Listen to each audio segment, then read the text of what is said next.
Ser pró-idade pra você é tudo que você falou? Assim, foram muito felizes, né, nesse nome, né? Porque quando você abre esse conceito de pró-idade, sabe, o que tá dito sem ser falado aí é o quê?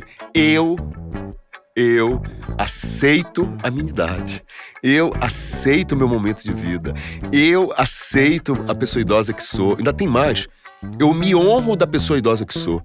Porque ao me honrar da pessoa idosa que sou, eu tô passando pra todas essas pessoas aqui, que tipo de recado? Cara, dá pra ser uma pessoa idosa assim? Dá. Óbvio que dá, tá aí no livro. Com poder.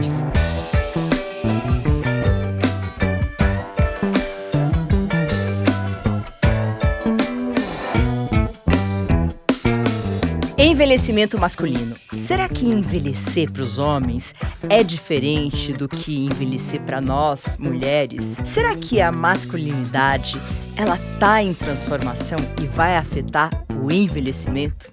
Eu sou a Maria Cândida, esse é o videocast Conexão Pró-Idade de Nutrien Sênior da Nestlé e a gente vai falar sobre isso. E eu tenho aqui um mestre que vai nos contar tudo isso sobre envelhecimento masculino, sobre muito mais, é o Ney Messias.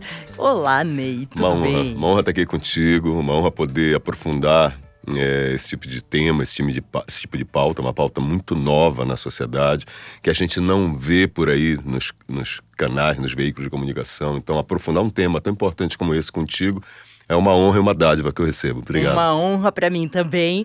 O Ney, ele é gerontólogo, ele é instrutor de mindfulness, ele é educador físico. O que mais que você é? Eu sou um comunicador, obviamente. Durante anos fui criador de conteúdo.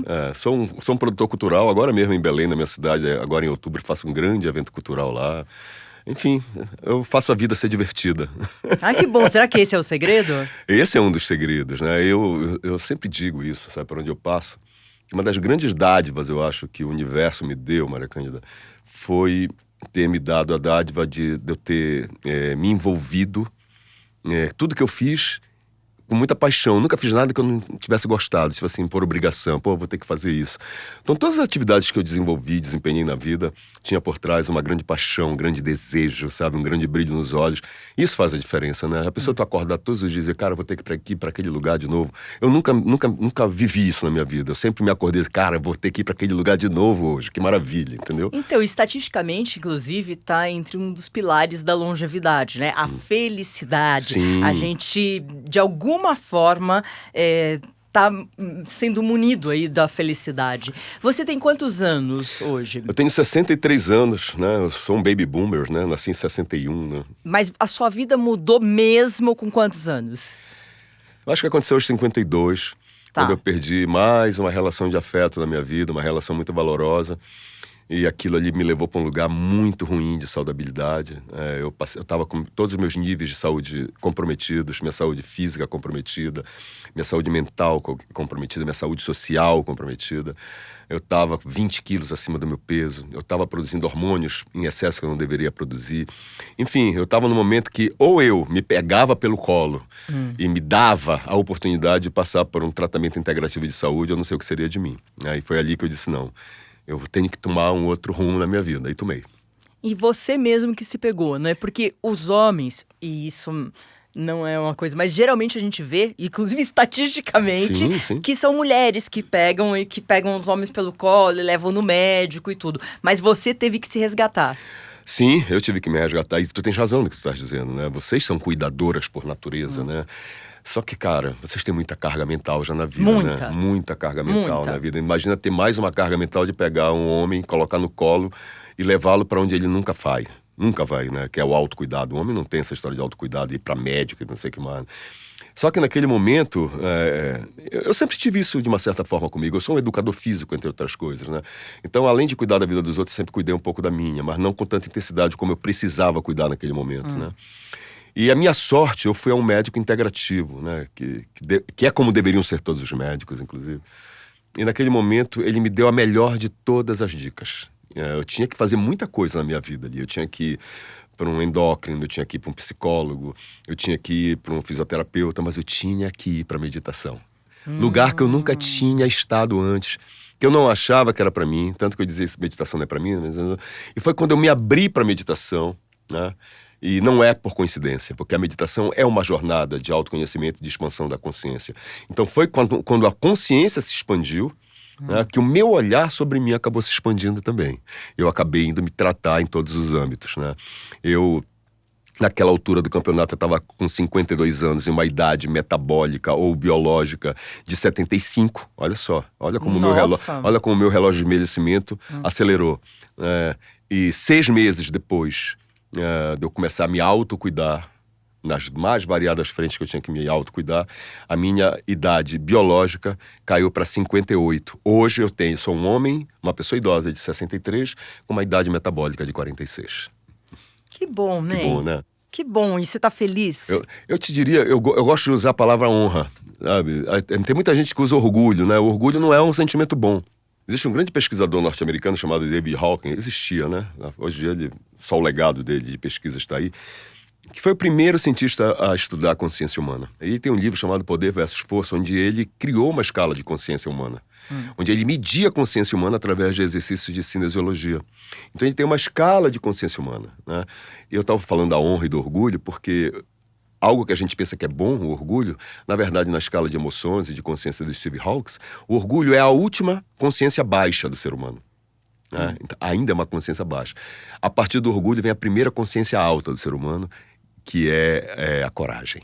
Então eu gosto de falar honra. Então sim, eu me sinto muito honrado pelo caminho que eu trilhei, que eu trilho, pelos exemplos que dou, pelas inspirações que tento ser. E é óbvio que isso me faz uma pessoa feliz, né? Eu não gosto muito de falar que eu sou uma pessoa feliz, porque a gente acaba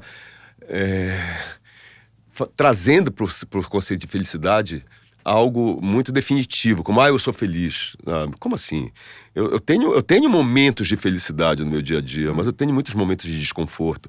E eu acho até, Maria Cândida, que a vida, na verdade, ela, por gênese, ela é uma série de desconfortos com pequenos oásis de felicidade. Porque os confortos da vida, isso só serve para que a gente celebre a vida, que é muito bom. Mas são os desconfortos que nos levam além, né? Os desconfortos é que nos levam além. Então, sim, eu sou feliz quando posso e acolho meus desconfortos quando necessários. E aí eu vou voltar, então, no seu ponto de transformação. Foi com 52 anos, mais ou menos, que você resolveu mudar e a meditação foi o ponto-chave, a respiração, o controle, tudo isso. Me explica um pouquinho como foram essas fases do seu processo de retomada. Vamos lá. A primeira fase foi, como eu te disse, a meditação transcendental, que já mudou muito a minha vida. Depois eu resolvi me aprofundar e fiz o curso do protocolo de 8 semanas de Mindfulness, um protocolo ocidental de Mindfulness do Dr. Marcelo Demarzo, que inclusive é paulista, para me tornar o usuário de Mindfulness, né? Isso para... Que é estar no momento presente. Exatamente, né? Você tentar se desvencilhar dessa mente que não para de pensar ruminantemente em passado e futuro, né? Duas ficções, né? Para trazer a tua vivência para o aqui e agora. E quando eu fiz isso mudou tanto a minha vida que eu digo, eu quero transformar a vida de outras pessoas sendo um profissional disso. Daí vim para a Unifesp e fiz a minha formação no protocolo científico a partir do Instituto Mente Aberta, do Dr. Marcelo Demarzo, num protocolo científico chamado MBHP, Mindfulness Based Health Promotion, que é a promoção da saúde baseada em Mindfulness, e a partir daí me transformei num facilitador de Mindfulness. Aí quando eu fui descoberto por um grande grupo que trata de pessoas idosas, que hoje é referência mundial, inclusive está na plataforma da ONU, da OMS, do Pará, chamado Grupo Cíntia Charoni, que me contratou para ser um mediador de Mindfulness, tratar a saúde mental das pessoas idosas atendidas por esse grupo. E quando eu entrei no grupo, uma semana depois, a dona do grupo, que é uma pessoa iluminada, a doutora Cíntia Charoni, pegou isso: tu queres ser um gerontólogo? Eu digo, lógico. Então eu vim ao Einstein e fiz a minha formação de especialista em gerontologia no Einstein. E hoje eu alio exatamente esses dois grandes saberes, né? Que é a saúde mental a partir do Mindfulness, né? E a saúde do envelhecimento a partir da gerontologia. Inclusive, eu acho que isso tem tudo a ver uma coisa com a outra. Porque para você ter saúde no envelhecimento, você tem que estar ali equilibrado em pelo menos 6 eixos de saudabilidade. Para que você não saia desses 6 eixos, para que você tenha a disciplina e o comprometimento necessário, você precisa ter uma mente boa. porque uma mente fraca te tira do bom caminho com muita facilidade. Então, quando eu uni essas duas coisas, isso serve para mim e hoje anda servindo para muita gente. Que bom, e chegou num momento de transformação com 50 anos, né? Exatamente. Que é um momento que a gente tá lá, às vezes, meio perdido, com uma crise da meia-idade, né? Com as mulheres acontece mais por volta dos 40 anos. Você teve crise da meia-idade? Não, os homens, então, não, os homens, homem é você hoje, né? você tem um canal na internet. Sim. Que tem muito homem lá que tem fala mulheres, com você. Infelizmente. Eu digo infelizmente, não é por nada, não é por uma questão de gênero, é porque eu queria estar falando para mais homens, sabe? A plateia que deveria estar me escutando sabe, colocando seus ouvidos aprumados para me ouvir, deveriam ser homens. E por que você acha que não tem? Porque incomoda. Assim, tem menos do que você gostaria. Porque incomoda, né? Porque incomoda, né? O homem, assim... Lá vai me meter em áreas turbulentas, né? Em águas turbulentas. Mas o homem, para ele colocar o envelhecimento bem-sucedido dele numa boa perspectiva de saúde, ele vai ter que encarar a questão de gênero dele. Não tem jeito, não tem envelhecimento bem-sucedido com masculino adoecido, com gênero masculino adoecido. E eu te provo aqui por milhares de números de estatísticas que o que eu estou falando é verdade. Entendeu? E lá no canal, o que você fala que incomoda? Por exemplo, quem tá aqui e nunca viu o seu canal, nunca viu você falando. O que o Ney fala que, de repente, pode incomodar o masculino, que ainda está em transformação, como a gente falou no início? Eu vou até olhar para essa câmera aqui para ficar mais íntimo. Isso. 90% da população carcerária do Brasil é formada por homens. Sabe por quê? Porque o homem resolve problema de trânsito na porrada, no tiro. Não para de crescer os números de feminicídio no Brasil. Então os homens, que é uma questão de gênero, né? Do machismo, do patriarcado, vai lá e mata suas companheiras. Ao matar suas companheiras, arruína a vida delas, das famílias e dele próprio, porque também ele vai preso e acaba com a vida dele. Então, você quer mais números? Dos 100% de mulheres que precisam ir ao médico, 86% vão. Dos 100% de homens que necessitam ir ao médico, apenas 66% vão. E com um detalhe, a mulher, quando procura um médico, ela procura um médico de forma preventiva, antes que a doença se estabeleça. O homem, quando procura um médico de forma curativa. E, apesar disso tudo, ele não adere ao tratamento, morre. Isso tudo tem a ver, Maria, com uma camada de machismo, sabe? Então, o homem precisa, se quiser envelhecer bem, colocar o masculino dele em perspectiva e dizer como é que eu posso evoluir o masculino que tem dentro de mim. Então quer dizer que o envelhecimento do homem está em jogo pelo que você colocou aqui. Total. E está mais em jogo ainda, em xeque, porque sabe qual é o destino desse homem? A solidão. Solidão? Solidão. Existe uma epidemia de solidão hoje no mundo. Sim, no mundo, mas o que eu sei é que os homens são os que menos ficam sozinhos, né? A OMS acaba de criar uma comissão para combater e prevenir a solidão no mundo. Olha que coisa louca. Onde é que a solidão está afetando esse homem? Eu estou falando do homem 60 mais, principalmente. Né? Primeiro, as mulheres, na sua velhice, não se dão mais o direito de aturar homens escangalhados. Foram oprimidas a vida inteira, vão continuar sendo oprimidas na velhice. Então, aquele homem machista, patriarcal, ciumento, mandão, já não cabe nessa mulher. Ela já não admite isso. Ainda bem, mulheres foram muitas décadas e muito tempo pra gente, e ainda nem todas entenderam isso, mas a gente fica muito, não é verdade? Não, muito bom, né, Ney? Tanto que existe uma feminização da velhice no Brasil. A maioria das mulheres, das pessoas idosas no Brasil são mulheres e mulheres solitárias, sozinhas, estão com problemas para arranjarem parceiros valorosos. Né? Como essa masculinidade do homem, nossa, minha, sempre foi forjada em cima de 3 P's, que essa é uma teoria minha, que é performance, poder e prover. São os 3 P's que mantiveram o homem no alto da pirâmide, oprimindo toda a classe feminina. No envelhecimento, esses 3 P's perdem sua intensidade. E quando esses 3 P's perdem a sua intensidade e o homem fica sem essas 3 grandes armas para se impor, o que é que ele faz? Se isola. E como nós não temos o costume de procurar amigos quando estamos nos sentindo frágeis, nós sofremos sozinhos. E esse é o passo inicial para uma grande depressão, eu não tenho dúvida nenhuma.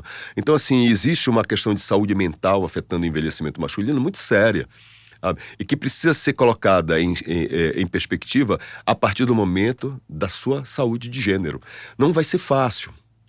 Porque o homem é muito, muito, muito resistente quando se traz esse assunto para a pauta. Machismo, patriarcado. Principalmente num país dividido politicamente como o nosso. Parece que isso passou a ser assunto de direita e de esquerda. Esse assunto de saúde pública.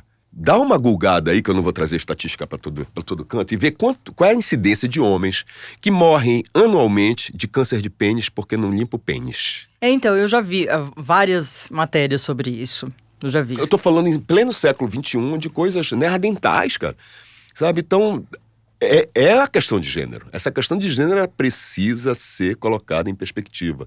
Sabe? E quando chega na velhice, isso tudo piora. Óbvio, não existe só uma velhice. Nós estamos falando de duas aqui, né? A velhice da mulher e a velhice do homem. Mas tem a velhice do negro, que é diferente, totalmente da do homem branco que sou privilegiado. Tu quer ver uma velhice que está com muitos desafios? A velhice GLBTQI+. Você imagina o seguinte, você imagina um homem trans, sabe, que se escondeu lá dos anos 60, 70, 80 a vida inteira, lutou contra aquela opressão social a vida inteira, conseguiu finalmente assumir sua identidade de gênero. Sabe. Agora, na velhice, ele não tem onde ser acolhido, porque as casas de acolhimento, a maioria delas gerenciadas por instituições religiosas, não assume aquele homem, a não ser que ele volte para o armário. Imagina que é você voltar a lidar com todo esse nível de opressão agora na última fase da sua vida. Então, assim, cada velhice tem um desafio, e para mim, o maior desafio da velhice masculina é enfrentar a sua questão de gênero. Então, tem muitas questões aí com relação ao envelhecimento masculino, mas eu fico feliz, assim, de ouvir um homem, você, que estuda e que tem os seus seguidores e que se formou gerontólogo, falar sobre essa doença que é, né? Um envelhecimento que ainda está doente, que ainda precisa de transformação e que vocês precisam se ajudar e a gente precisa ajudar. Todo mundo, no fundo, a gente precisa ser colaborativo com todos os seres humanos, né? Independente de gênero. Você é educador físico. Você falou que com 52 anos você chegou num limite aí de tudo na vida. Mas você continuava fazendo exercício ou não? Você largou? Porque muitas pessoas, nesse momento da vida, assim, que vão ficando velhas, elas não têm o hábito de fazer exercícios físicos. E é difícil fazer. Você já fazia? Eu te diria que dos 45 aos 52, eu negligenciei muito a minha parte física. E eu sempre fui da atividade física, eu sempre fui do esporte. Mas negligenciei muito, tanto que eu ganhei 20 quilos, eu perdi massa muscular pra caramba. Eu vejo fotos daquela época, eu não me reconheço, inclusive. Hoje em dia eu tô conseguindo construir cerca de 300 gramas de músculo por mês, a 400 gramas até de músculo por mês. Isso me dá uma poupança muscular anual maravilhosa, né? 300 gramas vezes 12, 6, dá 3 quilos e pouco por ano de músculo. Isso é muito importante, porque músculo é um dos maiores preditores de longevidade. Quanto mais massa muscular você tiver, mais longevo você será. Então eu diria que a questão muscular, por exemplo, é uma questão que você tem que tratá-la como uma caderneta de poupança. Porque vai chegar um momento da minha vida que eu vou ter muita dificuldade de ganhar músculo. E se eu não tiver uma poupança muscular, eu vou entrar numa sarcopenia muito forte. Isso é, uma perda acentuada de massa muscular, né? Isso vai me levar ao quê? Problemas de equilíbrio, problemas de marcha, propensão a quedas. E nada é pior para a pessoa idosa do que cair e ter que se hospitalizar por conta dessa queda. E a dependência que isso mais causa. Que isso, tá, Maricana? Você vai perder numa cama, cada dia que você fica, uma pessoa idosa que fica parada numa cama, você vai perder aí de 10 a 20% de massa muscular. Por cada dia parado. Isso é um absurdo, entendeu? Então, assim, para que você preventivamente não entre nesse tipo de situação, atividade física, principalmente exercício de força. Então eu negligenciei isso muito. Mas como eu tinha, aí é o bom do negócio, né? Como eu tinha uma memória muscular, né?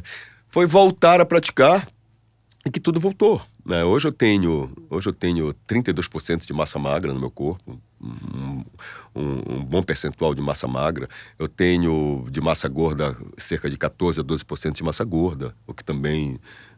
Então eu te diria que hoje eu estou equalizado.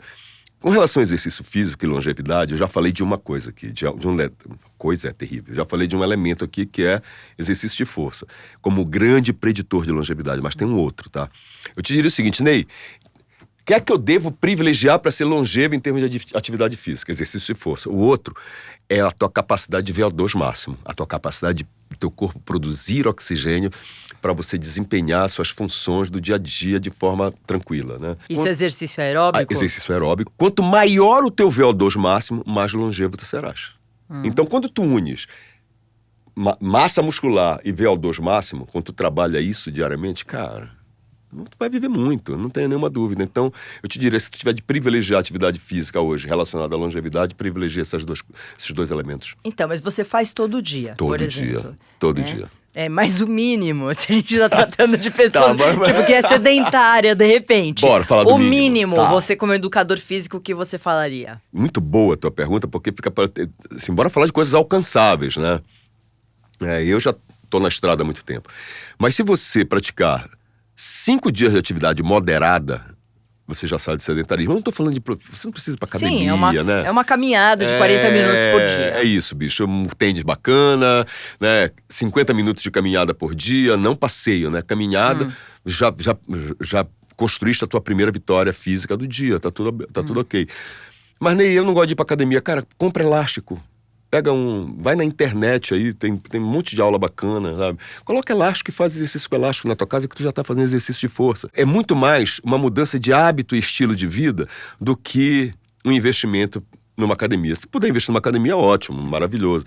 Mas tu não precisa disso, sabe? Se tu sair da tua casa agora, subir e descer a escada do teu prédio, por 15 minutos já tá valendo. Muito se fala também de comunidades que você forma no esporte e que o esporte coletivo, ele é muito importante neste momento do envelhecimento, porque você, além de fazer o esporte, você faz vínculos com outras pessoas. Você concorda com isso? Olha só o que tu trazes. Tu trazes um outro conceito, que é um dos conceitos principais do envelhecimento bem-sucedido, que são relações sociais. A maior pesquisa sobre felicidade do mundo é uma pesquisa bem conhecida, né, da Escola de Medicina da Universidade de Harvard, que é uma pesquisa ininterrupta, ela continua até hoje, né, tem mais de 70 anos essa pesquisa. Eles perguntam se a pessoa é feliz e por que ela se sente feliz.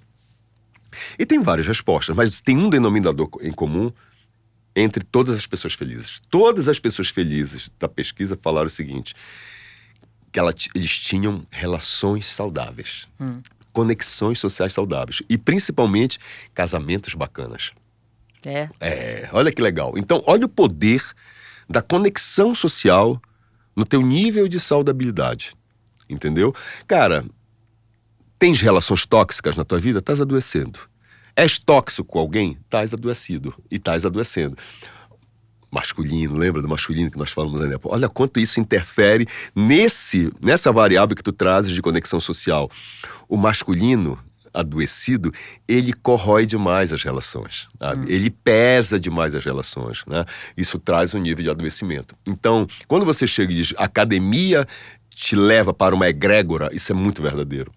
Eu malho numa academia, cara, que eu me divirto muito todos os dias, cara, porque é um grupo de pessoas que eu me encontro todos os dias, cara, que é muita gargalhada, é muita zoeira, cara, isso é terapêutico, entendeu? Tem vezes que eu vou pra malhar... Só pra dar risada. Tem vezes que eu vou pra rir, cara, pra rir, pra ser zoado, pra zoar, entendeu? Sabe? Então isso é muito terapêutico, é terapêutico mesmo, de verdade. A gente falou de um pilar que é o exercício físico. Sim. Mas tem um pilar que é a alimentação, que é a nutrição. Eita. A gente sabe hoje que as pessoas não conseguem se alimentar não conseguem ter proteínas necessárias, sais minerais necessários na comida e precisam suplementar. Você suplementa ou não? Muito! Eu suplemento muito. Eu sou de Belém, estou em São Paulo gravando contigo, meus suplementos estão todos aí comigo, todos. Tá? Eu só não trouxe... trouxe todos. Mas olha só que coisa interessante. Nós estamos migrando para um outro tipo de medicina. A gente até então era tratado por uma medicina chamada medicina 2.0. Tomava conta de ti a partir do momento que a doença se estabelecia. Sim. Cara, até o momento que a doença se estabeleceu em ti, ela deixou para trás um rastro de prejuízos, entendeu? Bem, nós estamos migrando para uma medicina chamada medicina 3.0, que é uma medicina promotora de saúde, é diferente, entendeu? essa medicina lê os exames diferente desta medicina. É isso aí, Ney. Por isso que eu trouxe pra você Nutri Senior da Nestlé. Olha aí que lata bonita. A gente tem esse daqui que é muito fácil de você tomar, fácil de você incorporar nas suas receitas, doces, salgadas. Você tem proteína, sais minerais. É muito bom. 20 gramas, parece que é 20 gramas, 20 gramas de proteína por dose, que é uma quantidade muito legal. E tem um detalhe aí também, né? Se você for fazer uma pesquisa sobre insuficiência de determinadas vitaminas, tem uma vitamina que todas as vitaminas são importantes, são macronutrientes importantes. Mas tem uma que precisa ser muito levada em conta, que é a B12. A vitamina B12 é uma vitamina, se você for pegar e fazer uma pesquisa entre as pessoas, 8 ou 9 entre cada 10 pessoas têm insuficiência de B12. A insuficiência de B12 ela é muito complicada, inclusive para a saúde mental, tá? Então, e tem aí B12 aí também, eu estava vendo a composição, tem vitamina B12, entre outras vitaminas. Mas assim, levem em conta a ingesta proteica de vocês, sabe? Levem em conta. Não tem como construir, eu já disse para vocês, um dos maiores preditores de longevidade é músculo. Nada ajuda a construir mais músculo depois do exercício físico do que proteína. É isso aí, não adianta. Não adianta, sem proteína não tem músculo. Vai demorar, a gente demora mais, porque o nosso processo é bem diferente do que o de um jovem, né? Então a gente falou um pouco de atividade física, nós falamos de nutrição / suplementação, e você deu pílulas de saúde mental. Gostaria de saber mais sobre o mindfulness que você falou. As pessoas são muito reticentes. Eu vou te falar uma experiência particular que eu também achava que eu não era, porque eu sou uma pessoa muito agitada. E eu falava assim, não é pra mim meditação, não consigo, eu fico pensando em milhões de coisas e tudo. Depois eu comecei a entender que as pessoas que começam a meditação, elas vão pensando em milhões de coisas, só que elas vão entendendo e vão voltando o seu pensamento para a respiração e aos poucos vão se educando nisso, né? Então, gostaria que você falasse um pouco sobre isso e como pode realmente mudar a sua saúde mental. Mas eu acho que tu já foste no alvo, quando tu chega e diz, eu pensava muito, mas depois eu fui entendendo que as pessoas vão pensando. Veja bem, gente, vocês acham que o Dalai Lama, quando medita, a cabeça dele não pensa? A gente não sabe. Não, eu sei. A cabeça dele pensa. O cérebro dele pensa. É até bom a gente colocar essas coisas como coisas distintas. Mente e cérebro. A mente é como se fosse um software, né? E o cérebro um hardware. Né? Então, assim, entenda a mente como consciência. Tá? E o cérebro, a parte fisiológica, biológica, essa massa, né? Esse órgão que a gente tem dentro da gente. Então a mente do Dalai Lama também pensa na meditação. O problema é que o Dalai Lama sabe que a natureza da mente é pensar. Então ele sabe que aquilo não é um erro da prática dele, é porque venderam meditação pra gente o tempo inteiro de maneira errada. Meditar é esvaziar a mente. Ninguém esvazia a mente. Você só esvazia a mente em duas situações. Ou você é um ser ascendido e ninguém te contou, viraste um Buda, lá sei, né, um Gautama e ninguém te contou. Ou tu tiveste morte cerebral também ninguém te avisou. Né? Porque a mente, ela não tem como parar de pensar. Então, na meditação, vários momentos tu vais perceber tua mente pensando. Todas as vezes que na tua meditação você perceber que a mente produziu pensamentos, em vez de brigar com aqueles pensamentos, né, tu vai chegar e dizer, olha a minha mente pensando no boleto de energia elétrica que está em aberto, né, tá legal, deixa esse pensamento embora, por intenção escolha, e traz o teu foco de atenção plena e consciência de volta para a âncora da prática meditativa que tu estava usando. E tem várias âncoras, toda meditação tem uma âncora. A maior de todas é a respiração. Né? Mas tem a audição, escuta plena, a nossa escuta tem atenção plena, sensação no corpo. Tem meditações que são contemplativas, uma chama de vela que tu fica ali, tua mente divagou e se distraiu, tu reconhece, deixa passar e volta. Mas nem aquilo vai acontecer várias vezes. Vai acontecer dezenas de vezes durante a meditação, tu perceber a tua mente pensando. Todas as vezes que isso acontecer, tu vais fazer a mesma coisa. Mas vai ser sempre assim? Não. Quanto mais você medita, menos a tua mente vai pensar durante as práticas, mas ela vai sempre pensar. E quanto mais tu meditas, mais tu vais perceber rapidamente durante a prática que a tua mente saiu do lugar e trazer ela de volta. Tudo certo. Mas vem cá, isso são as meditações formais. Ok. A mente, quando ela pensa, ela geralmente está pensando em passado e futuro. Então, Por que o ser humano não se fixa nunca no presente, que é a grande construção que ele tem que fazer? Porque o passado e o futuro te trazem uma identidade, né? Principalmente o passado, né? Ela te traz uma identidade. A Maria Cândida que fez isso, que fez aquilo, que construiu aquilo outro. Então, todas as vezes que tu te conecta com o passado, né? Me dá orgulho. Ou não, ou né? não, é? Ou não, né? Ou não. Aí é que tá o problema, né? Mas quando te dá uma honra ou um orgulho, tu te conecta com uma saudade. Aí tu fica... Aí é mais um motivo pra tu ficar lá um bom tempo, né? Mas ela pode te conectar com o quê? Com culpa, arrependimentos, remorsos, entendeu? É por isso que a gente diz que uma mente que está conectada muito com o passado namora com uma senhora perigosa chamada depressão.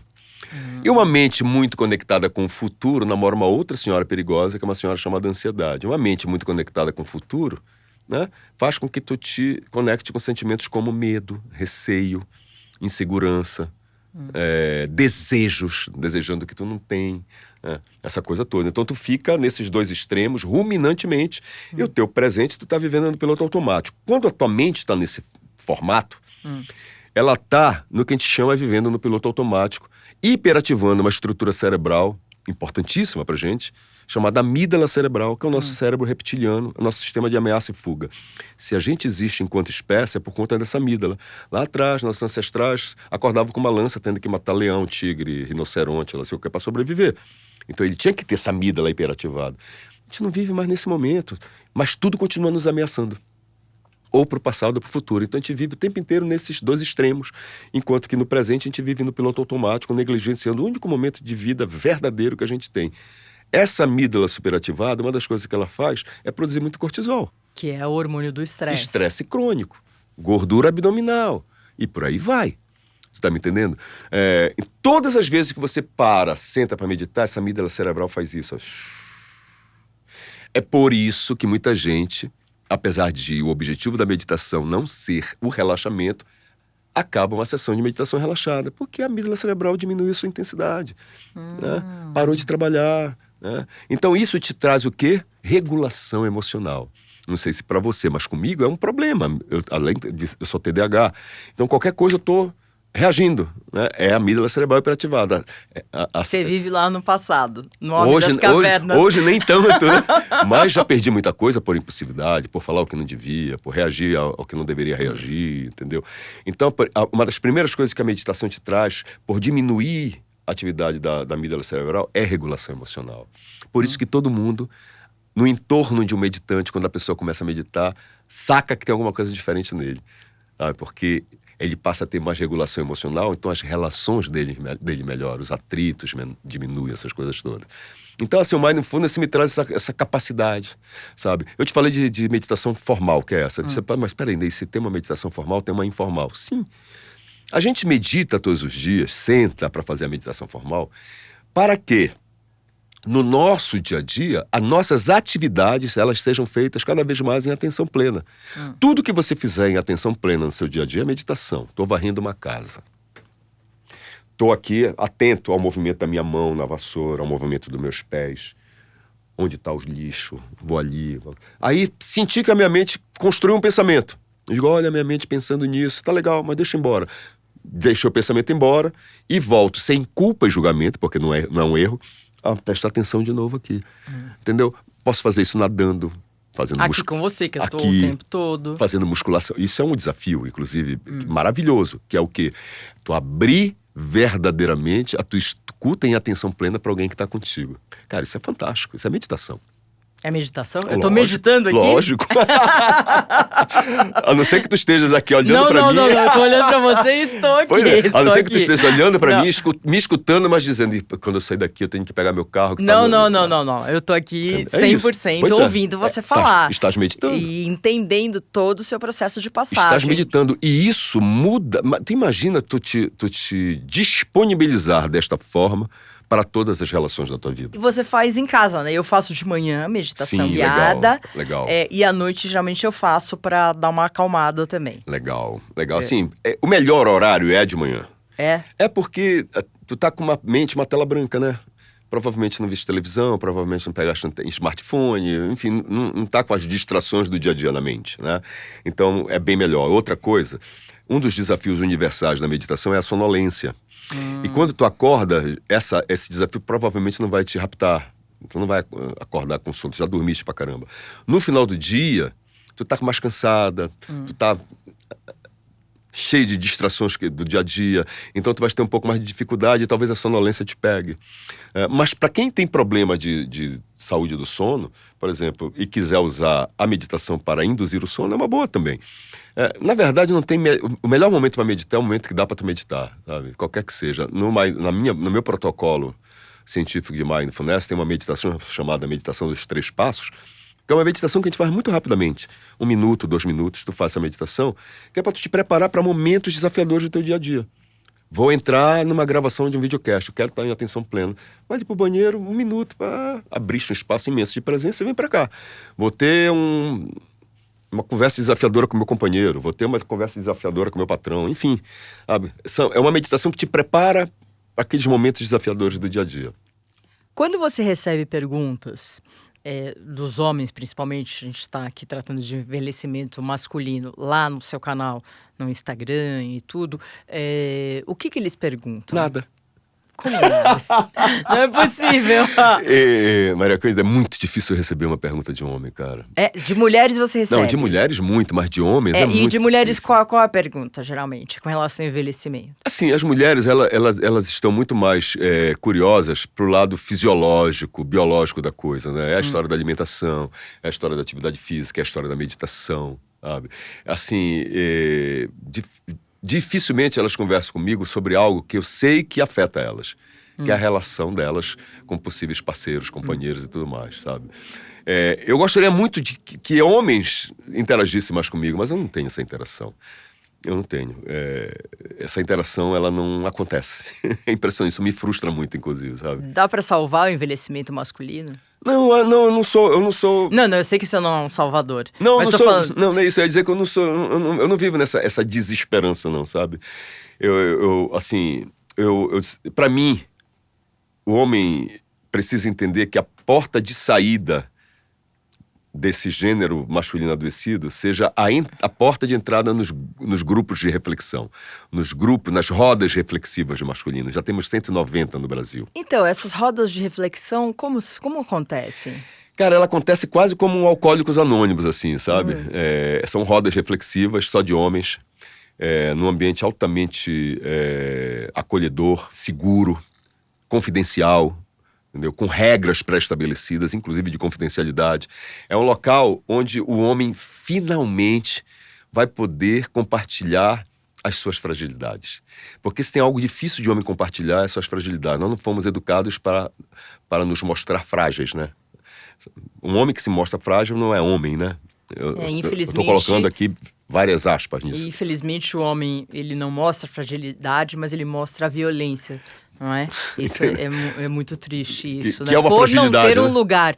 Mas volto a falar dos grupos. Que é uma fragilidade, né? Sim, mas que é uma daí fragilidade, né? Mas sim, então são grupos, como eu te falei, são grupos confiáveis, seguros. E ali tem algumas regras, né? A primeira regra é a fala em primeira pessoa. Então nenhum homem é permitido, homem algum nesse grupo chegar e falar, não, porque a minha companheira, a Maria Cândida, não, ninguém quer saber da Maria Cândida, quer saber de ti. O que é que tu, eu, que é logo uma regra para colocar nós, homens, num lugar onde a gente frequenta muito pouco, que é a autorresponsabilidade. Geralmente, a gente vive muito na filosofia Homer Simpson, né? A culpa é minha, então eu jogo ela para quem eu quiser. É sempre isso, né? A culpa é minha, então agora toma, tá contigo, né? Então numa roda de masculino isso não existe. Então a fala é sempre em primeira pessoa. Existe outra regra, por exemplo, que é você só pode falar da sua experiência vivida. Não tem um negócio de dizer, porque eu vi o fulano fazer. Não, o que tu fizeste, o que tu sofrestes, o que tu sentes. Isso vai cada vez mais aumentando esse espaço de consciência que nós, homens, devemos ter de nós mesmos, né? E colocando um espelho, e são vários espelhos, porque de repente eu encontro numa roda de masculino um homem, né, vivendo uma situação que eu já vivi e não tinha consciência daquilo. É sempre um homem que vai conseguir levar esse homem para um outro patamar, sabe? Só que existe um outro problema que é chamado a casa dos homens, que é onde os homens se encontram. Não é um lugar físico, mas pode até ser. É uma roda de homens, que a partir daquele momento, se tem 10 homens ali, 9 estão falando besteira, e um tá percebendo que aqueles 9 estão falando besteira, qual é a função daquele um? Chega a dizer, pô, meu amigo, não é isso. Pra ele fazer isso, ele tem que ter muita coragem. Tem, a gente chama de homem aliado, ele tem que esse ter, homem. A gente precisa ter esse homem. Na sala de reunião, a gente precisa ter nos grupos de WhatsApp. Ele é essencial. Essencial, a gente não vai conseguir. Ele é essencial, mas é muito difícil. É muito difícil porque ele vai ser alijado daquele grupo. Ele vai ser Você alijado. não, né? Por isso que eu tô te seguindo lá no Instagram. Ele vai ser alijado da casa dos homens, sabe? Porque a casa dos homens precisa de cumplicidade, ele deixou de ser cúmplice. E esses papos de homem, você acha que estão diretamente, você já falou, ligados a um bom envelhecimento, a um envelhecimento saudável? Eu não tenho nenhuma dúvida disso. Então sabe? vocês vão ter que trabalhar bastante. Bastante. É uma pena que a sociedade... Pena não, é uma oportunidade. Não, estou dizendo, é uma pena que a sociedade hoje, ela está muito dividida politicamente e essa divisão política passou a ter, tipo, coisa absurda, pautas de direita, pautas de esquerda, sabe? E as pessoas desqualificam essas coisas. Como é que vocês são esquerdistas, esquerdopata, esquerda não sei o que mais, sabe? Cara, isso não tem nada a ver com esquerda e direita, isso tem a ver com a dimensão humana, sabe? Eu vou repetir aqui o que eu sempre repito. Homens, metam na cabeça de vocês o seguinte, 2 coisas. Primeiro, o inimigo do feminismo não é o homem, é o sexismo, que deve ser o teu inimigo, o meu inimigo também, porque ele acaba com a minha masculinidade também. Segundo, a grande bandeira do feminismo é a bandeira de um valor humano que é essencial para qualquer ser humano de valor, que é a equidade. Se tem uma pessoa, homem ou mulher, que não leva a equidade a sério, eu não quero nem me relacionar com essa pessoa, Mariana. Nem eu. Você percebe? Então, assim, cara, são 2 coisas que são extremamente possíveis. Eu acho que é preciso que o homem perceba isso, primeiro, o vilão da história, que não é o outro homem, é o sexismo, né? E segundo, que a bandeira é uma bandeira que tem que ser minha também, que é a equidade. Eu gosto muito da Bell Hooks. Sim. Que Deus a tenha. Eu gosto muito dela. A autora. Muito dela. E a Bell Hooks, ela dizia exatamente isso. Ela dizia, olha, se existe do teu lado um homem pró-feminismo, traz ele para perto de você. Ele é um aliado.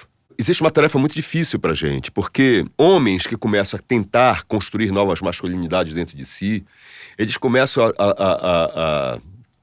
a serem colocados em dúvida até por outras mulheres, né? E isso fere muito esse homem que tá lutando, sabe? Eu sempre digo para parceiros meus, tu não tem que te ferir por causa disso. É um direito dela duvidar de ti. Essa mulher foi oprimida durante décadas. Como é que agora ela vai acreditar que tu agora quer ser bonzinho, quer ser melhor? Então é um direito dela duvidar de ti. O que tu não pode fazer com que a dúvida dela, né, tire o teu propósito, sabe? De te transformar num ser humano melhor, num homem melhor, num masculino melhor. Mas é direito dela duvidar de ti, tá tudo certo, não te fere com isso, sabe? É outro problema a ser Eu realmente espero que isso a gente chegue nesse século ainda a um acordo e a não competição e a gente tenha a colaboração e que a gente consiga evoluir como seres humanos. Acho que nossos filhos estão melhores. Vou passar para um assunto, você falou autora, eu vou passar para o assunto do seu livro e eu vi que você fala sobre não nos ensinaram a envelhecer. Eu queria falar sobre isso. Mas antes, eu quero ver o depoimento de uma pessoa que mandou pra gente refletir junto e depois conversar sobre isso. Pois não. Sobre agora estamos aprendendo a envelhecer. Estamos aprendendo, finalmente. Vamos ver. Olá, amigos. Eu sou Hamilton Rocha, tenho 70 anos, sou publicitário, especialista em marketing. Mas, como sempre tive uma vida muito estafante, né? Sempre fui um workaholic. Sabia que era uma bomba relógio ambulante, pois fumava e bebia. O álcool e o cigarro sempre me acompanhavam, me estimulavam. Como eu sempre fui magro, me alimentava muito bem, achava que eu poderia absorver os vícios que não me trariam grandes prejuízos. Não me preocupava muito com a velhice, não me preocupava muito com o envelhecimento, porque estava sempre atuando, sempre atual. Então, não conseguia enxergar, não conseguia tangibilizar, essa é a verdade, a velhice. Bom, e o que culminou com um infarto do miocárdio e também precisei colocar um marca-passo e 6 stents. Tive que mudar a vida, partir para uma mudança.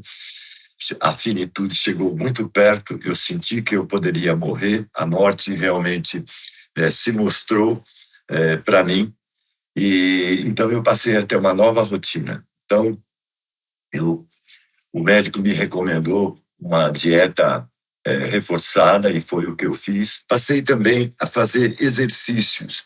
Então, dia sim, dia não, natação e também musculação. Isso fez com que eu ganhasse peso, porque eu sempre fui muito magro. Eu comecei a ganhar peso, senti os músculos, ganhei fortalecimento muscular, aumentou 5 quilos. Enfim, comecei a ter uma vida muito mais sadia, muito mais proveitosa. E essa nova dieta, essa nova postura que eu tive que adotar na vida me fez valorizar muito a família, me fez muito valorizar o amor que eu tenho pelos filhos. Eu consigo ainda acompanhá-los, participar dos shows, dos eventos que eles realizam. Eles agora também me deram um neto e, nossa, como está sendo importante eu vivenciar a vida agora com o neto, aprender a me comunicar, ver a nova comunicação que eles estão recebendo desse mundo. Enfim, estou tendo uma experiência muito inovadora, uma experiência muito gratificante. E quero viver mais. Todos os dias eu acordo, eu olho do céu, eu agradeço muito ao universo o poder estar mais um dia vivo. Como é bom a vida, como a vida é maravilhosa, como é maravilhoso o tempo, o vento, a chuva, né? Como eu me sinto hoje com vontade de viver cada vez mais. Então, é isso que eu espero. E eu espero que as pessoas valorizem mais isso, né? A gente vê o mundo em transformações e é muito importante hoje viver e viver bem, com saúde e com bastante alegria. É isso aí. É isso aí, obrigada. Mais um depoimento aí pra gente. Envelhecer não é fácil, tanto que você fala no seu livro que ninguém nos ensinou. Ah, meu Deus! Grande oportunidade ou nos sentimos tristes porque ninguém nos ensinou? Acho que ambas as coisas, né? Mas também, será que teríamos alunos? Uma aula de ensinar. Não teria quórum, né?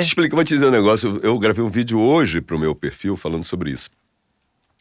Um belo dia eu fiz uma enquete no meu perfil no Instagram e perguntei: você tem mais medo da morte ou de envelhecer? Obviamente que as pessoas responderam que tinham mais medo da morte. O que me assustou foi o placar.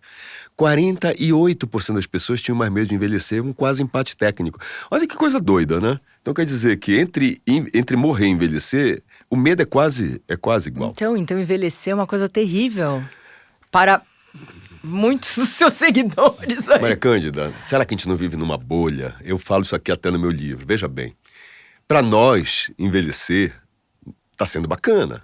Nós somos pessoas com uma certa cesta de privilégios, né? Então eu tenho uma academia onde eu malho bem, meu prato tem boa alimentação, eu suplemento, né? Eu tenho um bom grupo de apoio, o meu sono é bom, né? Porque talvez meus boletos estejam pagos e tudo mais. Mas a grande maioria das pessoas idosas nesse país vivem em vários níveis de insegurança. Sim. Insegurança patrimonial, insegurança física, insegurança afetiva, insegurança alimentar. Enfim, são vários os níveis de insegurança, né? E só tende a piorar, porque as políticas públicas não chegam nessas pessoas. E é importante que nós, né, pessoas idosas privilegiadas, usemos desses privilégios, dessa força, das potências que esse privilégio nos dá, para tentar fazer alguma coisa para que cada vez mais pessoas idosas sejam incluídas, né, nesse sonho de envelhecer bem. Então, eu sempre digo, envelhecer bem é bom para quem, cara pálida? Para mim é, para ti é, mas será que para a maioria acaba sendo? Eu tenho uma grande amiga mineira, que se tu não conhece, tu precisa conhecer, porque ela é uma potência de mulher igual a você, que é a Cris Paz, que um dia foi Cris Guerra, né? É. Minha amiga querida. Ela é linda mesmo. Inclusive, tive a honra de levá-la para o paraíso na terra, que é Alter do Chão, no Baixo Amazonas. Tivemos uns dias lá felizes. Eu, ela, uma grande amiga minha e o filho dela. E eu fiz um projetinho com a Cris, que eu fiz uma curadoria numa série de textos da crise e transformei aqueles textos, eu interpretei aqueles textos em conteúdos audiovisuais. Né? Todos os textos que tinham a ver com a questão do tempo, né? Envelhecimento. Não basicamente envelhecimento, mas toda vez que a gente fala de tempo, a gente está falando de envelhecimento. E ela deu um nome para aquilo que eu queria ter usado para o meu livro. E ela não deixou, porque eu também, se fosse ela, não deixaria. Qual foi? Até porque ela é escritora, e um dia que vai ser, com certeza, o nome de uma obra dela. Ela nunca envelheci antes. Tá? E é isso. Nunca ninguém ensinou. Esse livro, esse conceito, inspirou o nome desse livro, que na verdade é uma inspiração também do Gonzaguinha, da música De Volta ao Começo do Gonzaguinha. De Volta ao Começo. De Volta ao Começo do Gonzaguinha. Oh, muito bom. Então, assim, nunca ninguém ensinou a gente a envelhecer, e deveria. O envelhecimento é a única fase da tua vida que ela está presente em todas as outras fases da tua vida.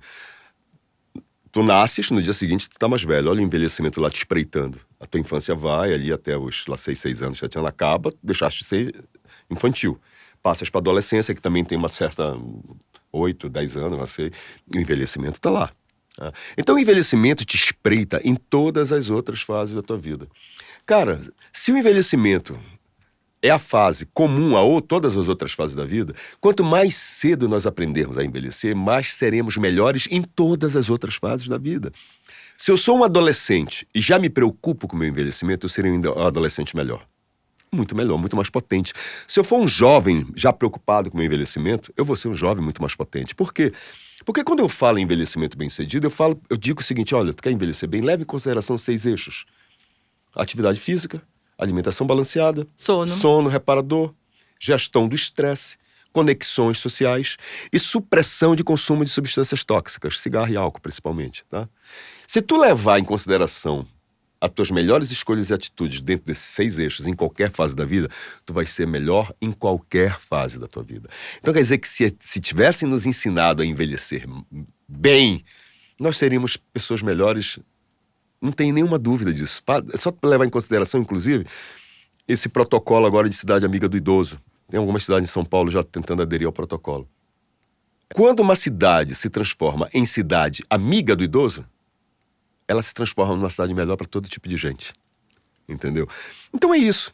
Então eu pego no livro, eu trago muito essa questão, né, de você dizer, cara, bora tentar, primeiro, parar de negar a velhice. Sim.